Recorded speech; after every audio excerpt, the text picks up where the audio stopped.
Frazier. Here. Commissioner McMahon. Here. Commissioner Shea. Here. Commissioner Vasquez. Here. Vice Chair Gutierrez. Chair Oz. Here. Thank you.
Chair, can you turn your microphone on?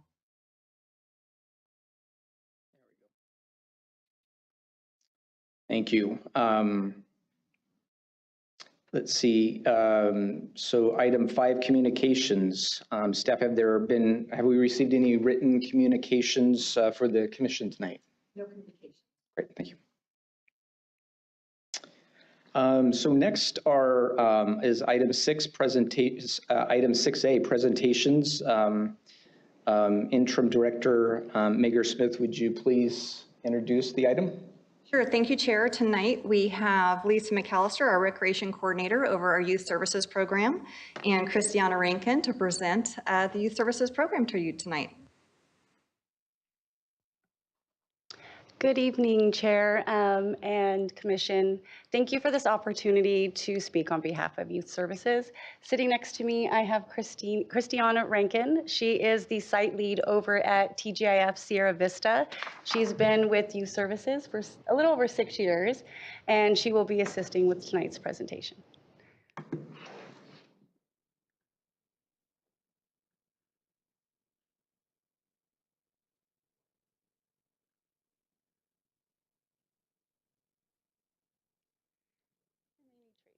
Thank you.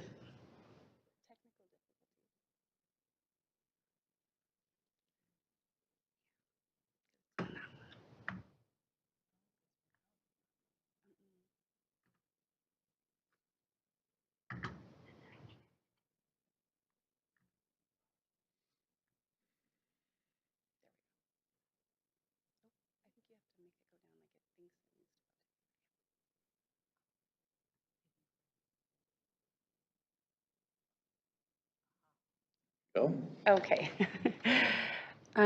Starting with our TGIF Fun Club. Our Thank Goodness It's Fun Club is designed for K through 6th grade students. It's offering programming in STEAM learning, indoor and outdoor activities, team building, and homework help. We currently have 7 TGIF site locations within the Travis and Vacaville school districts, all of which participate in a variety of clubs and enrichment programming. It's influenced by student interest. Students participate in daily after-school activities with meaningful learning opportunities that promote lifelong skills. Now I will share with you some of the highlights from each of our sites. TGIF Sierra Vista is our only site located within a school campus over at Sierra Vista Elementary. The students engage in outdoor play. It's a huge hit amongst the participants who love playing dodgeball, foursquare, and organized sports. The students also engage in daily STEAM activities. In particular, they enjoy drawing challenges. The Puzzle Club is a huge hit over at TGIF Alamo. They are currently working on their second 1,000-piece puzzle. This site also is highly motivated in drawing tutorials and painting. And last holiday season, this site was one of the winners of the TGIF Holiday Tree Decorating Contest. Browns Valley TGIF offers before and after school care and has proven to show a love for science exploration, as it's built into their weekly curriculum and art activities.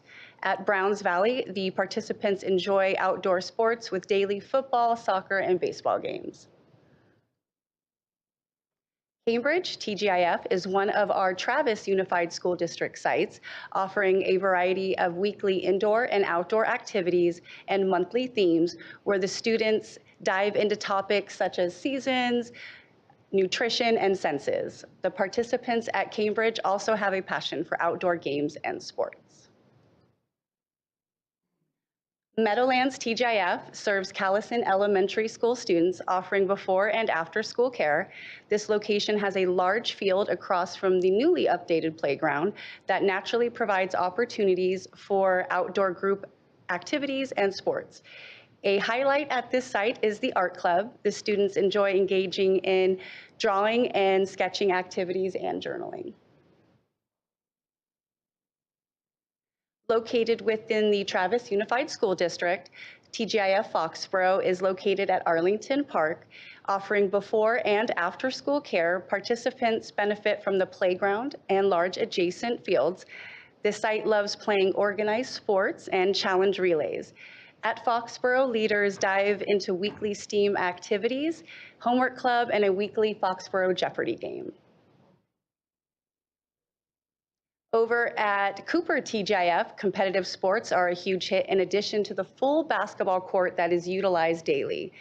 In this photo you see here a boy playing the violin. This is during last year's end of the school talent show. Now Christiana, she's going to transition us into summer camps. Over the span of 9 weeks, Youth Services provides 5 summer camps with a variety of recreational activities and exciting weekly themes. At Camp Sunshine, serving the kinder to first grade participants, campers learn and strengthen their skills with each week's theme, and while also learning the importance of rest after a busy day of art, math, and spelling, and physical activities like dancing, playing outside, and others. At Camp Kindness, kids learn the value of taking care of the earth, one another, and animals. This past summer, kids had the opportunity to learn more about wildlife as they took a field trip to the zoo, and the importance of recycling with a visit from Recology, who shared how trash impacts the environment. They turned trash into treasure, made new friends, and left with a better understanding of how to take care of the earth. As the only camp that gets to go to the pool every single day, Camp Splash is a hit amongst participants who get to learn ongoing water safety with the aquatic staff. Even out of the pool, kids are having a blast with group games, team building activities, crafts, and more. Now, before we go into what this camp is all about, we're going to take a look at a video of Camp Adobe's summer.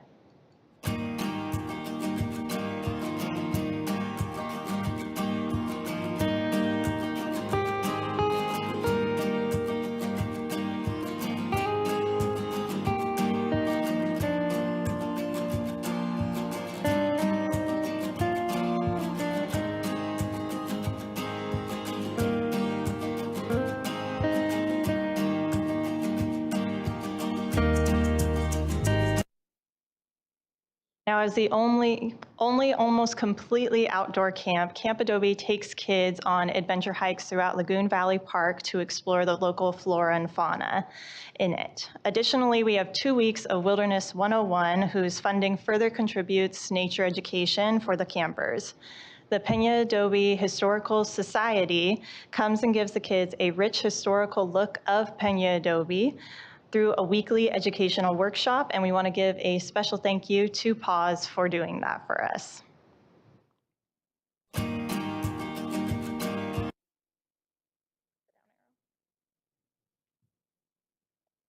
Over at the Lego camp, as our most STEM-themed camp, kids get to have a ton of fun using Legos to learn engineering, architecture, and other STEM activities with design daily projects for ages 5 to 12. Our instructors are trained through Playwell Technologies, who offer fun Lego building activities as campers explore the fundamental principles of engineering and physics. And now I will hand things off back to Lisa. Thank you, Christiana.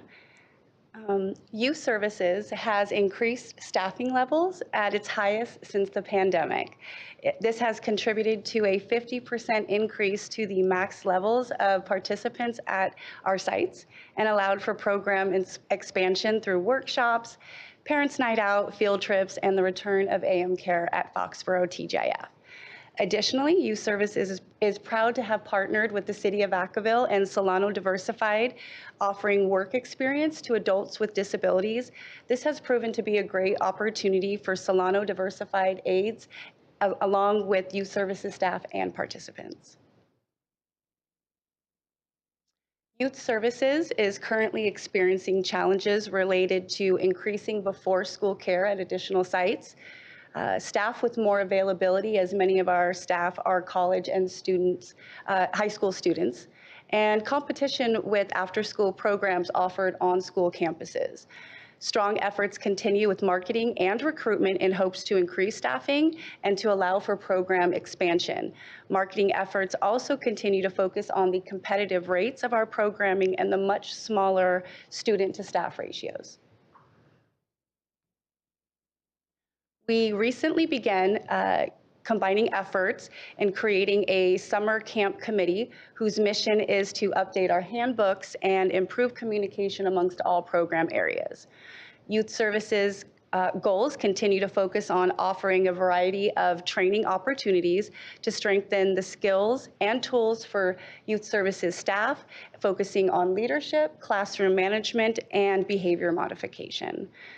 Overall, Youth Services expects to continue boosting staffing levels, trainings, and offering fun and inclusive programming to the youth of Vacaville.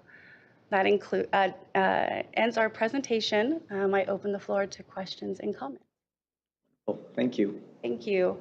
I'd also like to thank in the audience, I have many of our Youth Services staff, wonderful staff who came to support, so thank you very much. Thank you, thank you. So are there any questions from the commission? Hearing none. Well, thank you very much. Thank you again.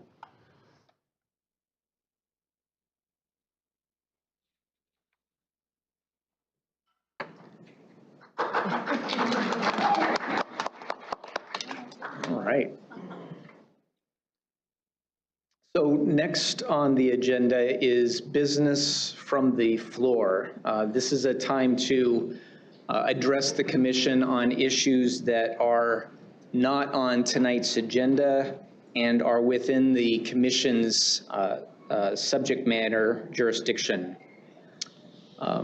There's a maximum of 3 minutes per speaker. Does anyone wish to address the commission tonight?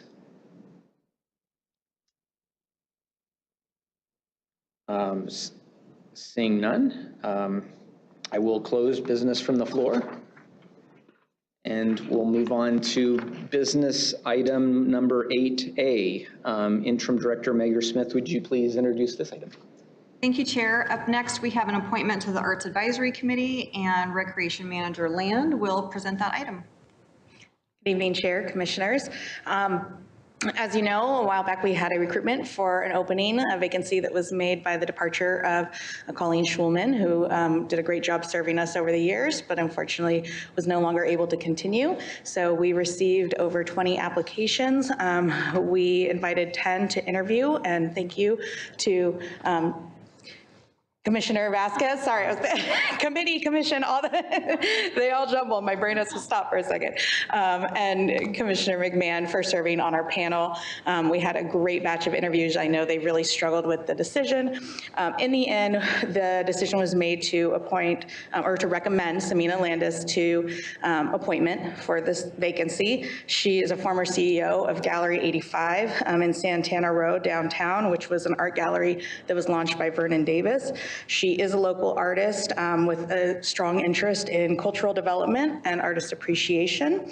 And she's really interested in seeing art flourish in the community. As a somewhat newer resident, we're excited to see a fresh perspective brought to the committee. And I open it up if the commissioners have any additional information that they'd like to share about the candidate.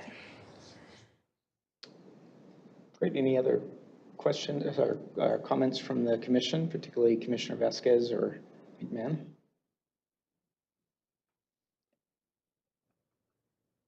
Commissioner Vasquez.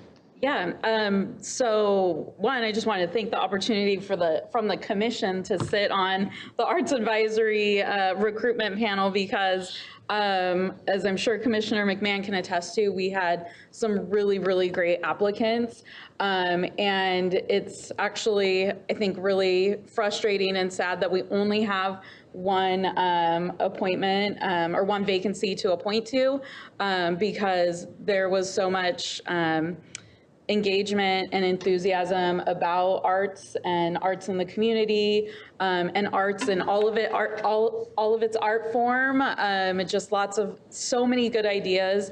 But you know, like Melody said, we had to choose one, but it was really, really hard because we probably could have brought all 10 of them on to serve in some capacity.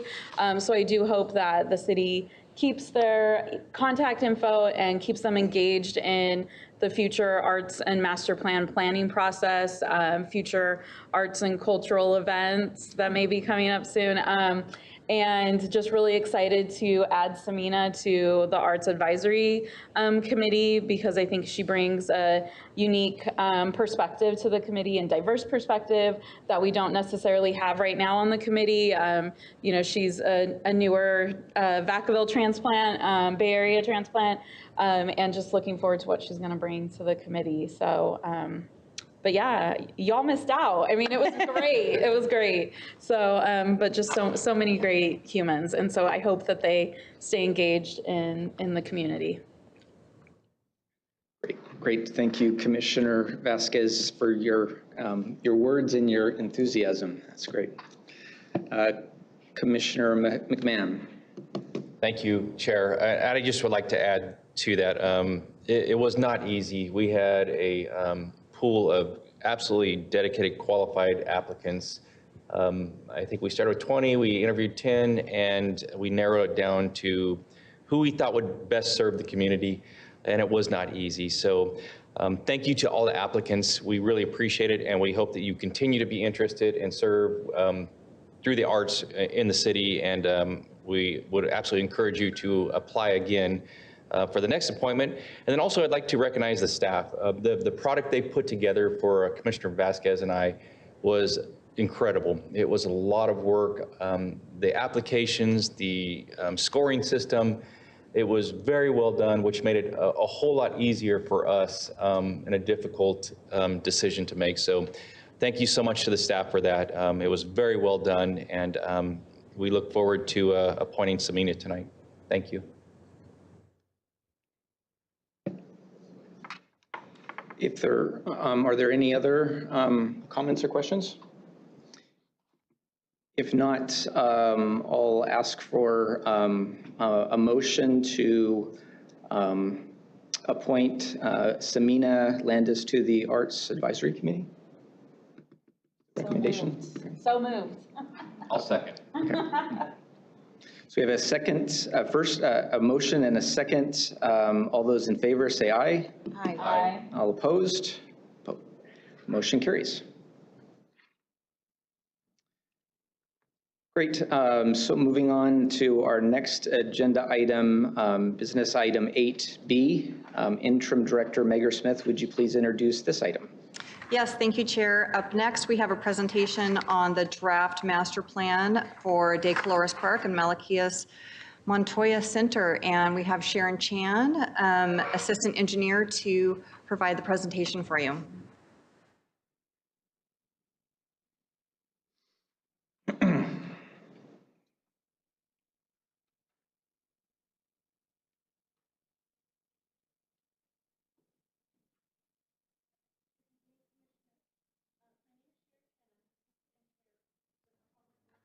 Can you turn the mic on, Sharon? There we go, better? Okay. I'm here tonight to present the draft De Colores Park and Malachias Montoya Center, formerly known as the Brown Street Park Project. So just an overview, the project location is located on Brown Street, north of East Monte Vista, and it's located right next to the County Health and Social Services Building. So just a quick background on this project. This project started in October of 2020. And after several outreach meetings to gather input for the project, we created a preliminary design that was brought to this commission on November 2023.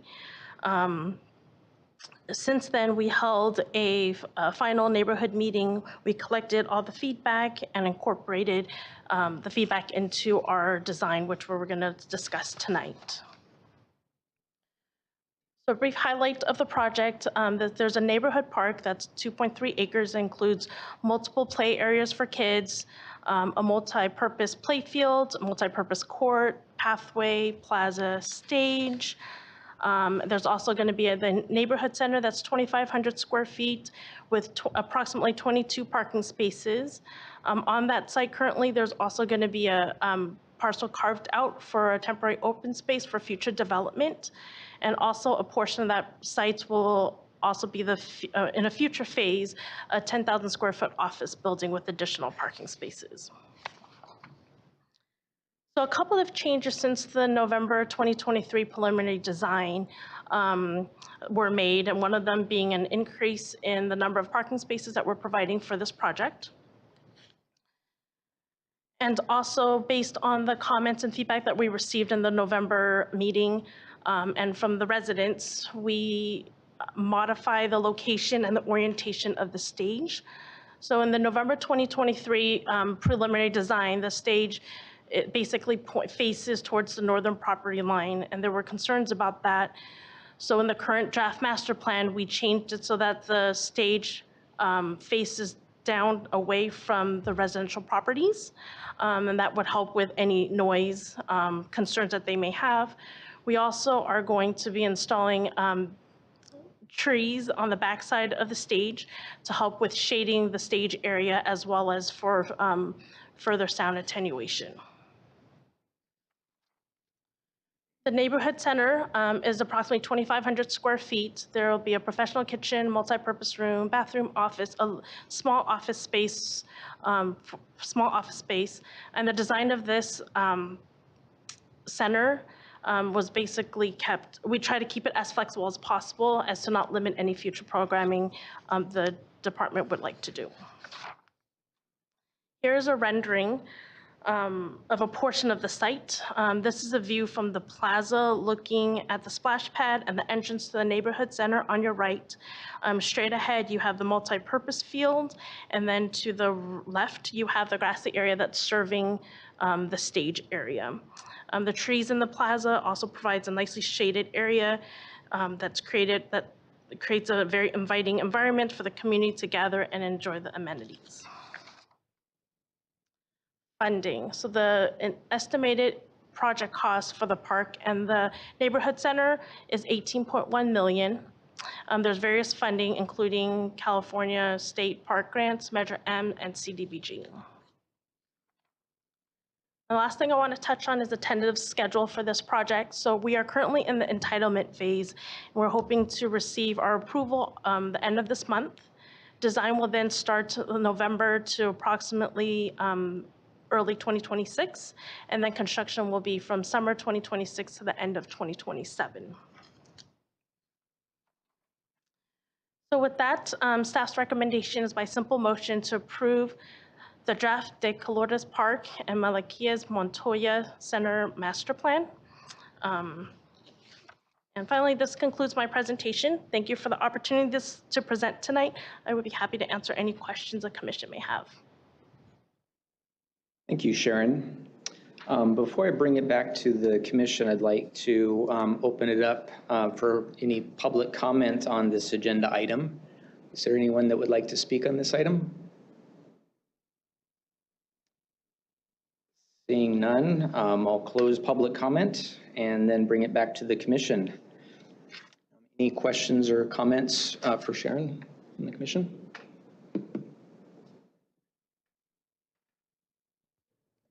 Commissioner Vasquez. Hi, yes. I do have a question. Thank you, Sharon, for this presentation. I apologize, I was not at the November 2023 Parks and Rec meeting. I don't remember why, but I wasn't here. And unfortunately missed the original presentation for this. But I do have a couple of questions and comments. One comment, I think that I was just looking on the website for this specific project, and there's not a lot of information. There is a web page, but I think it could be filled in with much more information about like consultations with the public and just kind of a timeline. I think that there's much more information that can be included publicly. I do have a question. So I don't know why, and I can't pull up the Parks and Rec master plan, but why specifically this park is classified as a neighborhood park instead of a community park when it has an associated facility next to it? I don't know if somebody can answer. I would like to defer that to Nemo Gonzalez from Department of Parks and Rec. Nemo thought he was going to get out of this presentation. No, I'm pretty sure Nemo thought he was going to come down here. Oh, okay. I did, for the record, offer to sit next to Sharon, and she allowed me to sit up there. Sure. So it gets a little bit difficult when we start making exceptions for different parks.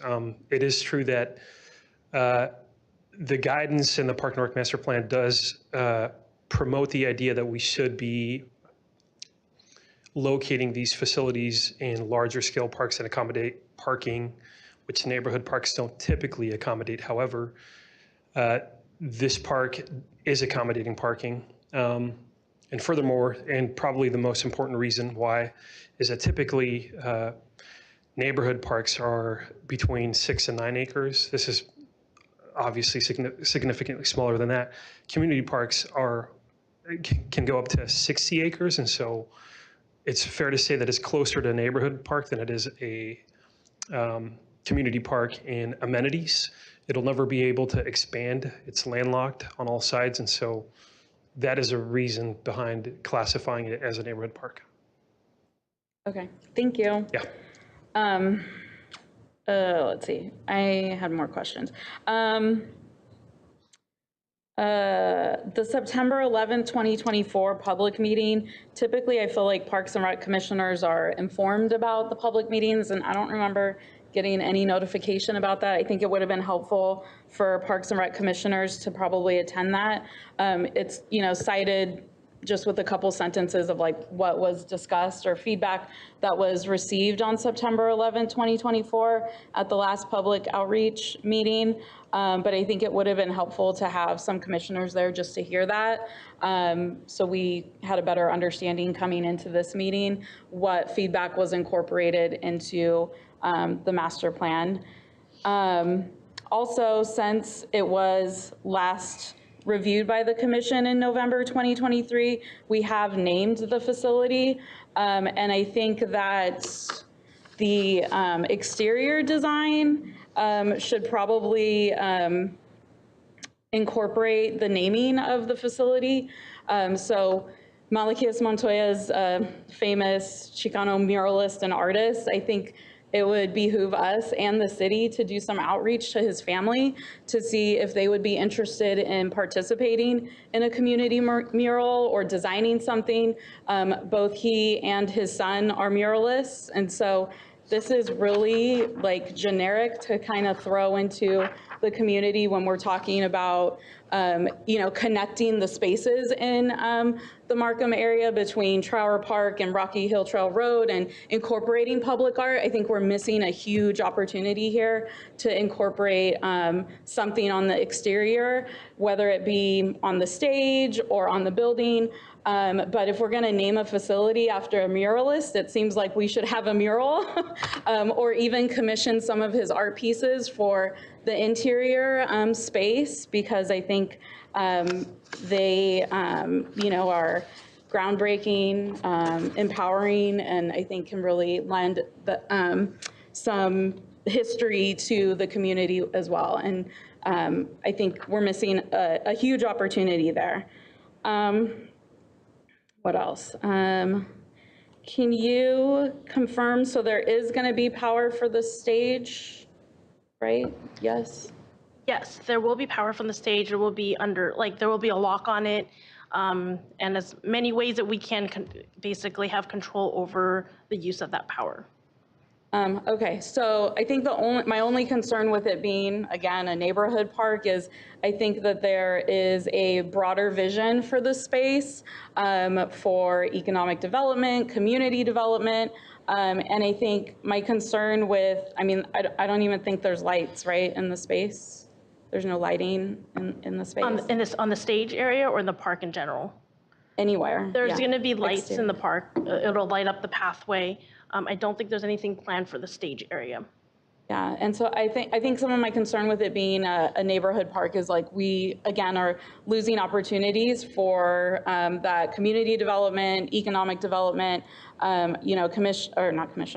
city council member, Silva has been a huge advocate of this space and the opportunities that could be in both the facility and the park. And so I think we're still potentially missing some opportunities and missing the boat a little bit with, ensuring that there will be those opportunities.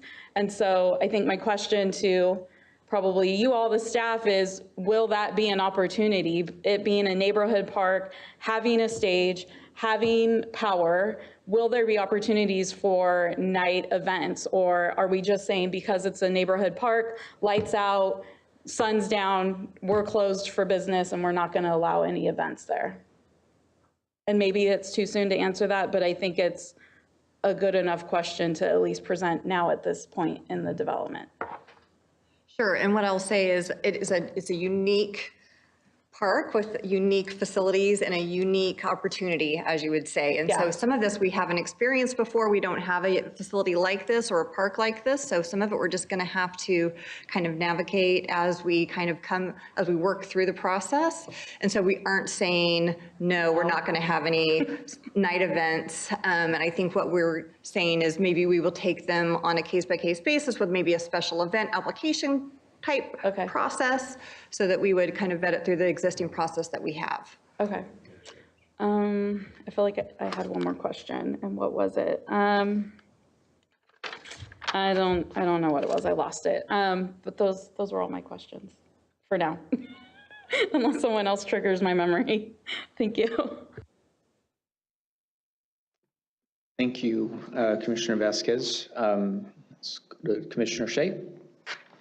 How much was the parking expanded by? It looks like the whole back strip was added, or was it just by a few spaces? It was hard to tell from the. This is probably the best one. Here we go. So this is, the parking lot's going to be is going to be built in 2 phases. The first phase comes up to right about this gray line, so this lighter gray shading, that's going to be part of phase 1. Originally, we cut it back probably, I think it's like 6 stalls. So it went from about 17 to 22, so maybe 8 stalls. How much will be added in the second phase? Oh, the second phase will probably be, I have to estimate about 20.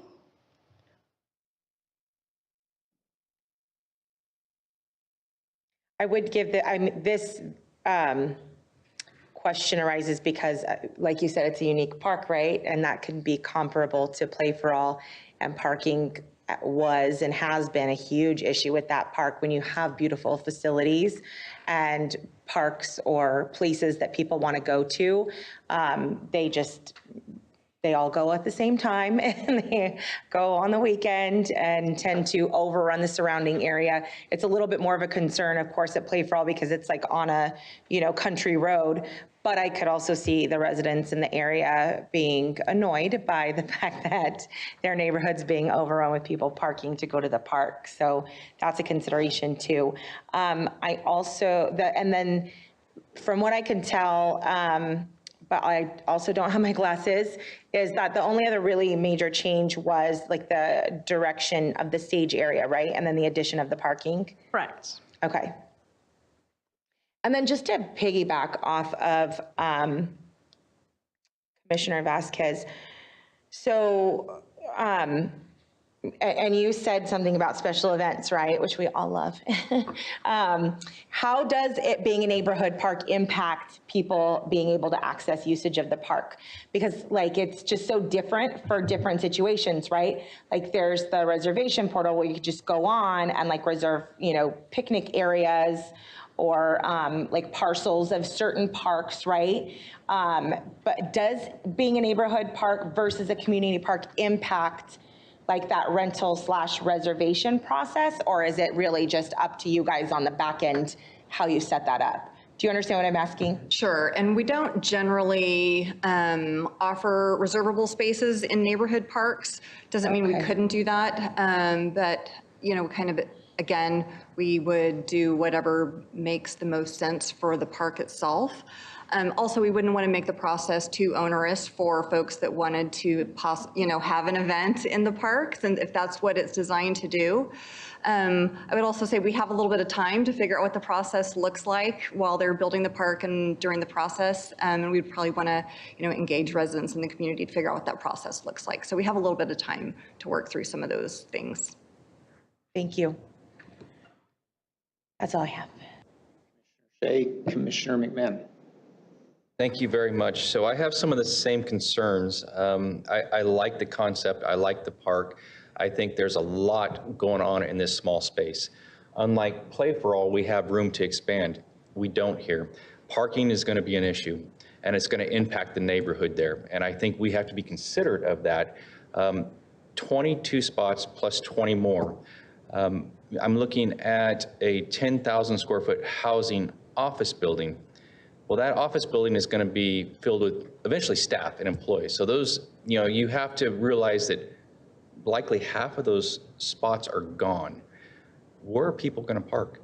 They're going to impact the neighborhoods and a very narrow Brown Street, which is heavily used. That is a safety issue to me. I think that's very important, and I think we need to address that. The other concern I have, and again, I think we have to be very considerate of the neighbors that are there, the neighbors that have lived there a long time, is the stage. I think it's a great idea, and I love it, but we're putting a stage in somebody's neighborhood. And some of these homes are adjacent to this park, obviously, across the street from the park. Noise carries, depending on which way the wind is blowing, it's going to carry. I love the idea. I love the design of it. It's a lot in a neighborhood park that is very compacted. So I do have those two concerns, and I think we have to be considerate of the neighbors there. Well, I know it is supported by a lot of people.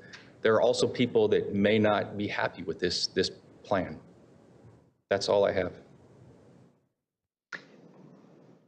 Sharon, can you perhaps summarize, I know we've done outreach to the neighbors, can you sort of summarize what their feeling on the project has been? I can't speak on. Were there any particular issues that arose? Yes, so I can't speak on the earlier outreach that was done prior to 2022, but the most recent one, the one that I attended, everyone was pretty supportive. I think there was a little concern about certain elements that are out there, specifically the unhoused situation. We've discussed that with police, and that's something that the police would have to basically weigh in on. We've worked with them to install as much design or change the design in order to minimize attraction of the unhoused. So we put lights everywhere, and we built the trash enclosure further, like closer to the wall, and reduce gaps in between elements. But yeah, we have been in conversation with police, and during design, we're going to really make sure that elements are done appropriately to hopefully reduce the situation out there. I know there are a lot of people who are really looking forward to this park. It's, a lot of them say it's been a long time. They've been waiting a long time for it. And then there were some other questions about the stage, and once we showed them that, I think they felt a little better about it. I don't know if it was like it completely resolved everything, but there weren't any additional comments. Nemo, I don't know if you want to add to that or not. Yeah, I've been around for maybe another year worth of outreach, but it's important to remember that this park actually has been conducting outreach for even several years before that. So both Trower Park, which our department's working on, and this park went up against each other for that particular grant that was awarded to this project. So one of the requirements of the grant, and Melody, you can correct me if I'm wrong because you applied for the grant, but one of the conditions of the grant was that you had to conduct extensive outreach before you even applied for the grant. And so it's fair to say that the outreach goes back way before me even. And in the meetings that I've been a part of, including the one that Community Development hosted recently, there's equal parts sort of excitement and sort of just wariness of some of the unknowns, one of which has been reoccurring, and that's the unhoused issue that exists there now. And in previous iterations, there was strong feelings about sort of how the park is accessed. There was a iteration of this concept that had a parking lot in the front facing Brown Street. There was a lot of residents that participated and said they didn't want that. And so I'd say all the meetings that I've been a part of, they've been heavily attended by, in particular, all the people that live across the street and adjacent to the park. And while they voice their concerns, they're equally excited about it being a park versus something else. And at every point, we've always sort of responded to their concerns. We've had an individual who even attended the last commission meeting who was curious about a property line issue, which we resolved with a survey. So anything that has ever come up, we've tried to mitigate it the best that we can. Yeah.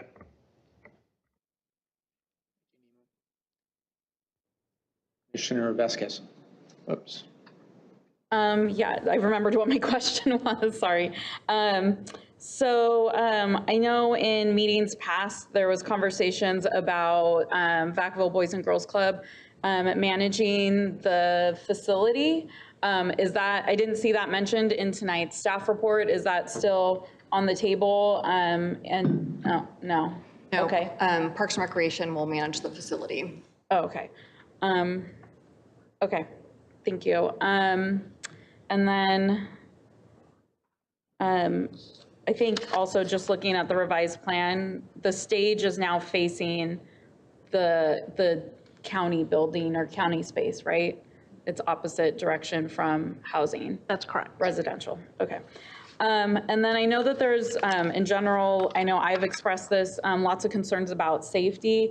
I guess because it is a neighborhood park, lots of folks, and no parking, lots of folks will be walking to the space. So is there conversations on the table about what, like I know in other plans there was crosswalks, but other safety measures like the lighted crosswalk, like on Monte Vista, like across from the high school, something like that. As someone who goes down Brown Street frequently to go to Browns Valley or to go to Markham, that people drive really, really fast. So I think that that's still a major concern for this site specifically.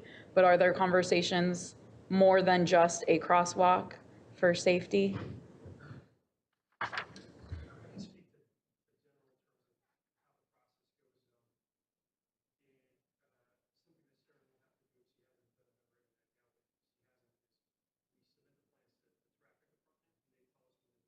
What is it not? And the reason that I say that is because sometimes there might be a perception that there is an issue, but it's from like a code perspective, you cannot introduce something. Otherwise, you're encouraging people to cross somewhere where it's not appropriate for them to cross. And this being a residential neighborhood, we don't want to create any issues by solving a perceived issue. And so we take our marching orders, and this goes for the parking as well. That is a code specific requirement that is mandated by the fact that we're introducing a building. And so building has an occupancy, and then there's a direct correlation between that occupancy and the number of parking stalls that are required. Now, can we always go above and beyond? Sure, but again, we're landlocked in this particular site. And so in terms of what improvements, and you'll see this when Sierra Vista gets constructed, traffic had a comment that they, because there's a crosswalk across the street, we had to update the ramp across the street to make it code compliant. So they will look at this and they will give us our marching orders in terms of what exact improvements we need to make to address the park. Okay. And I'd just like to add that this is like still kind of a draft design. So when the designs start and they get fully involved, there will be that conversation. I know there was discussion about lighted sidewalk and whether or not it was warranted at the spot currently. And if it wasn't, that it would be something that they would monitor. And in the future, if it does warrant it because of the volume of pedestrian crossing increases, then that may be something that gets installed at that time. Okay, thank you.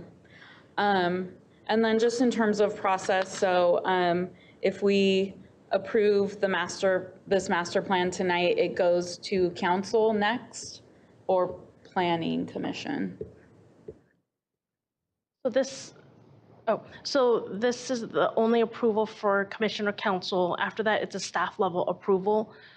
So planning will ensure that if this gets approved, they'll provide conditions and provide approval on the entitlement of the project.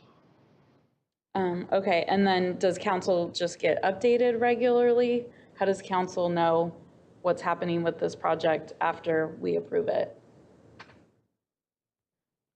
We could provide updates. I don't know at this point whether or not anything during design, if we're going to go to council, council will have to award the project to the contractor. So that would be at the very latest the time that they'll get informed about the project coming through into construction. Okay. And then now knowing that it doesn't go to council after this, like this is sort of it, can we get some sort of commitment that we'll reach out to the Montoya family and see if there is any interest in design of exterior or interior spaces and not do this horrid brick design? I'm sorry. So the project is required to have a public art piece. And so we can definitely probably reach out to the family and see if they're interested in doing any part of that and kind of see what they would like to do. We'll gather their contact information for the call for artists when we do in the public art component. I mean, I think that they should be given priority. Absolutely. We named it after. Right. After no, him. absolutely. He's still alive and he's still kicking and still doing stuff. And his son is very much engaged in, at least in the Woodland community. But I mean, I think that they should be given priority. So, and this is definitely not what I envisioned when I think we were sitting in the naming facility committee and his name was being proposed for the space. So I think it would be a huge disappointment if we get this in 2026. and nothing pretty. Yeah, yeah. So, okay, I'll stop there. Thank you. And I just want to comment and say, I think we'll definitely, and I think we know that we've got some council members definitely interested in this project as well as the commission. So I'm committed to keeping everyone in the loop throughout the process. Commissioner McMahon. Yes, thank you. So one more question about parking. We're going to go to about 44 spots, which I still don't think is enough. Is there an opportunity to partner with the county building next door to use their parking perhaps on weekends? Is there, I'm trying to put the picture in relation to where the county building is, but is that a possibility? Yes, we are. That's definitely a possibility. We have a conversation. We have started a conversation with the county.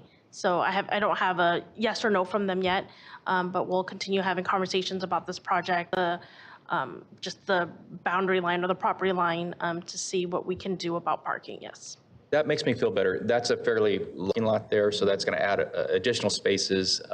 As we all know, that's a heavily used area. Mm-hmm. It's already, with parking and people walking, safety is huge, and we want to make sure it's safe for everyone. So I like that idea if we can address that and perhaps pursue that. I think Yes, that we'll would help. look into that. Commissioner Shea. I think I just need clarification because it's been a long day. And I'm a little confused about the phasing because of the public recreation area too. But what I'm seeing is that this includes phase 1 and 2 on this slide, is that, and then the future recreation area, like some, no plans for yet, but there's the possibility to expand. Am I understanding that correctly? So phase 1 is basically in the recreation center. Right. So yellow rect area, that's going to be phase 2, the future building or future office building. The parking lot gray is what's going to be built for public. The dark gray will just be as part of phase 1. EVA, yeah, so emergency vehicle, so they're able to drive the park and better view of the park without walk from one end to the other, and also for apartment access. And then phase 2 would be building of the building, and then all the rest of the dashed park that you see. Okay. Would there be, I don't know if I'm just looking at the wrong spot, where the Brown Street conceptual plan, where it's your public, that's open space, that's not really on this slide, but it's in court. Is that just open to be developed at some, or is it just, I'm a little confused. That is on, I don't know what. Yeah, exhibit.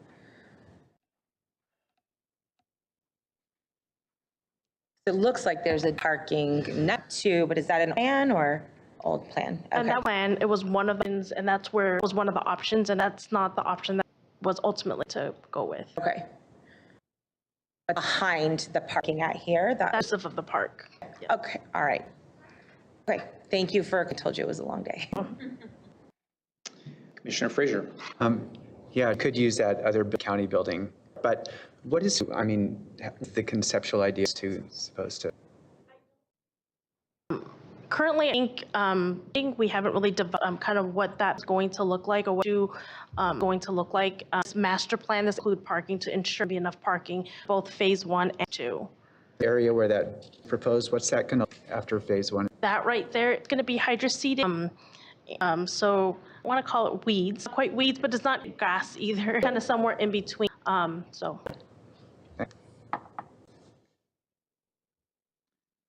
Other questions or comments? I'll entertain a motion.